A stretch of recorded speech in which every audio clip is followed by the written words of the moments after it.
So I'm actually from Jamaica originally. I grew up in Montego Bay, and after high school, I migrated to the United States. The reason that I came was really to pursue opportunities to become a physician.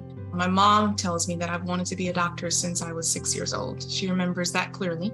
I actually applied to medical school the first time and actually did not get in, and was very disappointed and decided to pursue a graduate degree. And I went to the University of Alabama at Birmingham to pursue my master's in public health. So while I was there, actually, I met a couple at church who I shared about my interest in medicine. And when I shared that I had decided not to pursue medicine anymore after not getting in the first time, both being physicians, I believe that they were very concerned. And so they kind of reconvinced me to reapply to medical school. And fortunately, I was able to get in on the second try. And so I actually do credit, of course, my parents for instilling in me the desire to pursue big goals and wanting to be helpful.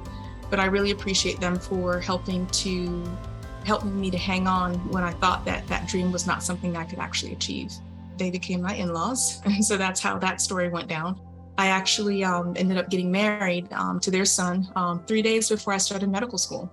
And so everything kind of came full circle.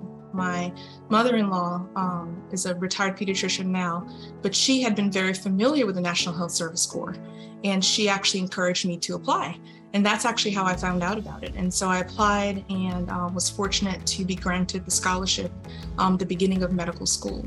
I think coming from a developing country, there's always an interest in really serving the underserved. Having done my public health degree and really understanding population health, and then going to Morehouse School of Medicine for my medical school training, really kind of set that bar for being able to reach communities in need, and not just reaching them, but reaching them with excellence. And so I started looking for a placement opportunity actually the end of my third year of residency. I did not want to move outside of the state of Georgia because I was already here, number one, but the statistics for the need for OBGYNs in Georgia, we have 159 counties, and out of those 159 counties, only 79 actually have an OBGYN or women's health provider. The community that I went to in Southwest Georgia, they did not have a lot of OBGYNs in that area, but they did have a dedicated clinic with the FQHC network.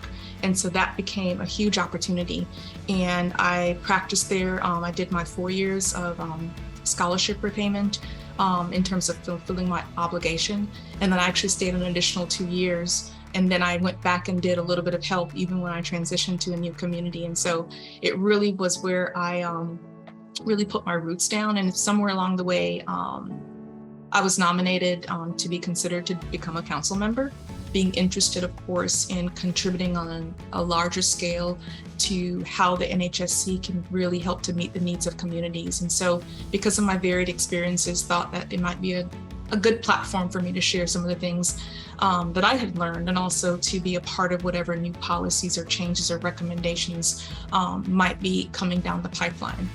A lot of times we think about advocacy as being just in the room with the patient, but it also happens at the community level, and it happens at the legislative level, and it goes higher, and that's where the council comes in. So the opportunity to serve on the council is advocacy at one of the highest levels because of your ability to use your scope of influence and your expertise to really contribute to the greater work of the National Health Service Corps. So the 50th anniversary celebration is really an opportunity for us to celebrate compassion in our field strength. We have so many clinicians that have participated, and the compassion that collectively comes from all that service is really a game changer. And for so long, I've said that the National Health Service Corps really is the backbone of healthcare in our nation. So the compassion is very important, but also commitment. This is how we put the care in healthcare. Right? This is how we do it, going above and beyond, taking services, taking skills to the people that need them. As we look to the next 50 years, is how do we improve our communities? How do we think about the disparities that exist? How do we think about the health equities that are there? What do we need to do differently? What kind of disruptive innovation do we need to implement to address issues like maternal health, dental health, mental and behavioral health? We've done a lot, but there's more to do. And the NHSC is absolutely committed to being a part of how we improve things for our communities.